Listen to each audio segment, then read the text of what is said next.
ঈদের পর আবারও রাজপথে সোচ্চার হচ্ছে বিএনপি। এরই মধ্যে আন্দোলনের রূপরেখাও চূড়ান্ত করা হয়েছে। দ্বাদশ সংসদ নির্বাচনের প্রায় 5 মাস পর নানা ইস্যুকে কাজে লাগিয়ে সরকার পতনে এক দফার আন্দোলনে আবারও রাজপথে সক্রিয় হচ্ছে দলটি। নতুন নির্বাচনের দাবির পাশাপাশি আর্থিক খাতে বিশৃঙ্খলা, ডলার সংকট ও নিত্য প্রয়োজনীয় জিনিসের দাম ঊর্ধ্বগতির মতো ইস্যুকে কাজে লাগাচ্ছে দলটি। এরই মধ্যে গত 12 থেকে 16 মে পর্যন্ত বিএনপি শরিক দলগুলোর সাথে বৈঠক করেছে। সেখানে শরিক দলগুলো নানা প্রস্তাব দিয়েছে।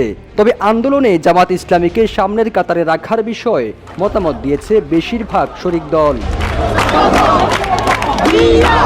Jamuna air conditioner, simplify cooling.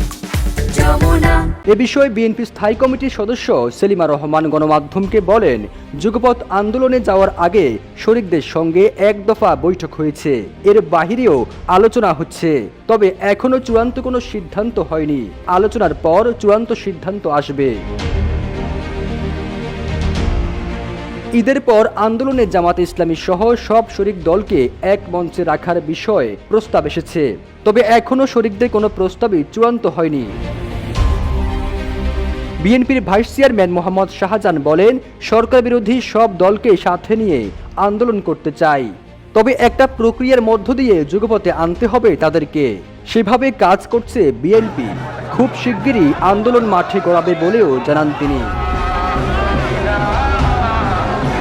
এদিকে আগামীর আন্দোলন সামনে রেখে বিএনপি সাংগঠনিক শক্তির উপর গুরুত্ব দিয়েছে।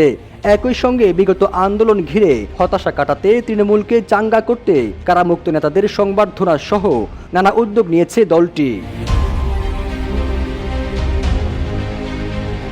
দ্বাদশ নির্বাচনের আগে নির্দলীয় সরকারের অধীনে নির্বাচনের দাবিতে রাজপথে আন্দোলনে সক্রিয় ছিল বিএনপি সহ শরিক দলগুলো। তবে সবশেষ গেল 28 অক্টোবর ঢাকার পল্টনের সমাবেশে হামলা মামলায় আত্মগোপনে যায় দলটির নেতাকর্মীরা। তবে আন্দোলনে সক্রিয় না থাকলেও বিদেশি শক্তির উপর আস্থা ছিল দলটির। সেজন্য কূটনৈতিক পাড়ায় বিএনপি যাতায়াত ছিল সবচেয়ে বেশি। তবে এক পর্যায়ে আমেরিকা সহ অন্যান্য দেশগুলো হতাশই করেছে বিএনপিকে। তাই এবার বিদেশি শক্তির উপর নির্ভর না করে দলীয় শক্তির উপর জোর দিচ্ছে দলের শীর্ষ নেতারা।